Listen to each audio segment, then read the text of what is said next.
I'm going to show you guys how to prepare the best wild game known to man.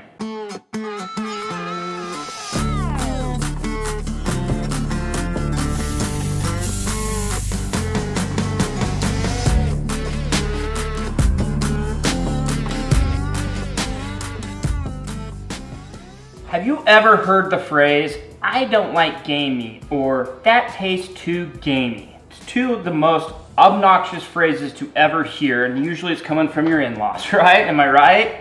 Today I'm going to show you my favorite way to hopefully take care and prepare wild game that you'll never hear that phrase again. And if you do, no one cares because you gave them a chance, and if they don't like it at the end of the day, so long. So first off, number one is preparation of the meat. And this goes long before we're ever in the kitchen. Goes back to when we're in the field. I think the most important part of this whole process, besides obtaining a tag and being successful filling that tag, right after you kill that animal, is what you do next. I don't care what you're hunting, if it's antelope, elk, deer, whitetail, whatever it might be, the most important thing to do is to take care of that animal as quickly as possible. And when I say take care of the animal, that means getting the hide removed off the body, getting the meat pulled off the carcass. If you're quartering it, boning it, whatever you might be, you want to break that meat down. Next thing you want to do is cool the meat however possible. A lot of times in the backcountry you don't have the availability of any refrigerator system.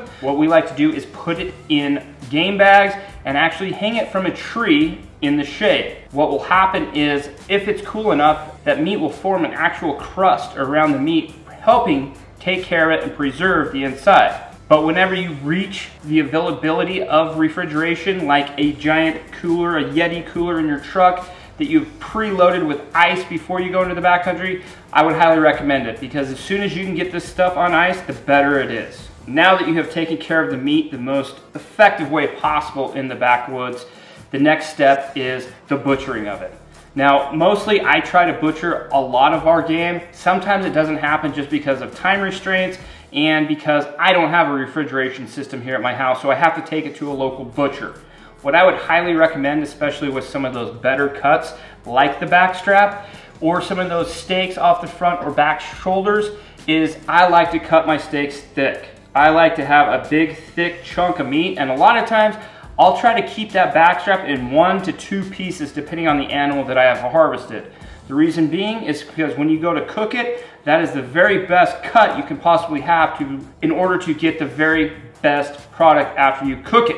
The reason I like a thick back strap is because I really am a texture guy. I like a nice thick crust on the outside of my steak, but I love the center to be a medium rare to rare, more so on the rare side. I have trained my family, luckily, that they only want their meat, especially wild game, prepared to, I would say like a 110 to 115 inner temperature, and I would consider that a rare. Some people like a medium rare, but what I will tell you over the years of what I've learned is, especially with wild game, the more you cook it, the less desirable it becomes. And so if you have somebody that typically eats, say, their beef at a medium to a medium well, like a 140 plus, the wild game's not going to taste great, because if wild game lacks is fat, and when you cook meat to that high of a temperature, it really dries it out, especially when you don't have that fat to protect it.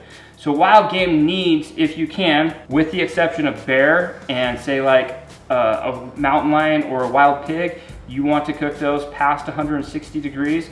Everything else in the woods you want to cook to a medium rare, because the flavor is going to be better and it's not going to dry out. So when I go to cook a steak, hopefully I have a steak that is thick enough that allows me to get that crust I talked about earlier, but also allows the middle of the steak to maintain a medium rare temperature. And so what I like to do, and a lot of people ask this over the years, what's our favorite marinade? What do we put it in, soak it in? I don't do any of that. The only time I'll ever use a marinade is never for flavor. I will use a marinade to hopefully break down a tougher piece of meat. Say if it's something like off a shank or something like that you know is gonna be tough, I will marinate it in, say, like a soda, like a Dr. Pepper works really good. For about 12 hours, it will help break down some of the fibers, the tissues in that meat, and it will be more tender. But if I'm going for flavor and I know it's a good cut of meat, like a backstrap, I will never marinate it. The only thing I ever will do is go a little bit of olive oil, and then what we like to do is use some of our best seasonings yet, which, if you guys don't know, we sell on our website. And one of the reasons I love our spices that we were selling is they're very low sodium. And so what I've heard over the years is a higher sodium based spice will actually cause that gamey flavor, which I don't really necessarily believe in there's a gamey flavor. What does that even mean? What the hell is even that? But what I will say is more salt will help dry that meat out faster. The nice thing about our BSY seasonings is they're very low sodium, so you can be very liberal with them, put a lot on, and it's gonna taste amazing. It's not gonna dry your meat out. So I always just go olive oil and then one of the BSYs. Today I'm going to use the Wild Game Whiskey to season this back strap up, and this is an antelope back strap that we're doing. Antelope is probably one of my family's very favorite just because it's always so tender. But so I'm just going to go olive oil, go a little bit of Wild Game Whiskey, and then I'm going to let it sit for like 10-15 minutes while I warm up the Camp Chef. My very favorite way to cook any wild game, especially a steak or a burger, is on a flat top grill. I've got a Camp Chef Woodwind that I love to smoke meats on, but also it has a sidekick, which is just basically a griddle. And I love cooking steak and burgers. Anything you're trying to get that nice crisp on the outside, a griddle works amazing, so that's why I love the Woodwind.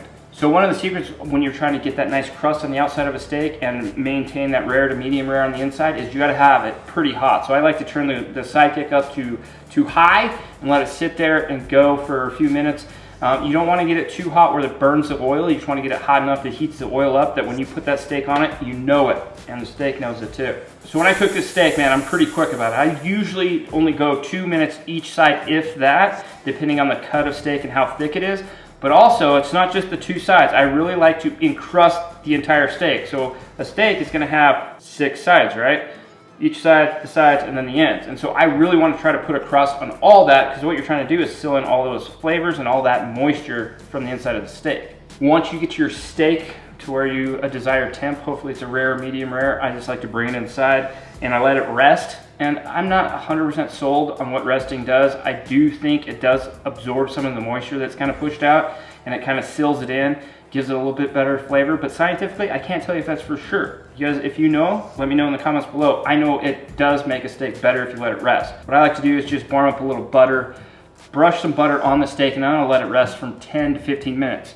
If you want, you can cover the steak when you're letting it rest in either tin foil or a pot or whatever you have, but you gotta be careful. If you do that, the temperature's gonna rise another 5 to 10 degrees. If you pull it at 110 to 115, that steak's gonna end up at like 120 to 125, depending on how long you let it rest and if you enclose it. So as you guys know, and you've heard it over the years, there's many ways to skin a cat. There's a million different ways on the line, on YouTube, how to cook the very best steak. I think I've even made 2 or 3 in the past. I'm ever changing my recipes, ever changing how I cook steak, but this is always my go-to. First, it's all about preparation in the field. It's #1. You will never regret taking more time than you need to prepare your meat in the field to take care of it, then to cool it down, and then to properly have it butchered. If that's you doing it or having the local butcher do it, but allow him to know how you want that steak cut or how you want that meat cut, it goes a long ways. And then once it's time to cook it, if you follow this recipe, I would say 99% of the time you fed this recipe to somebody. If you did all those first steps right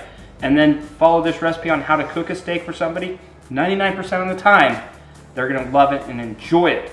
That other 1% of the time, again, we don't need them. We don't. Get out of here. More for us. Good. More for me and you. I mean, come on. Who's not gonna love that? See you on the next one. Guys, thanks for watching. See you on the next one. That's gospel. That's gospel. That's the truth.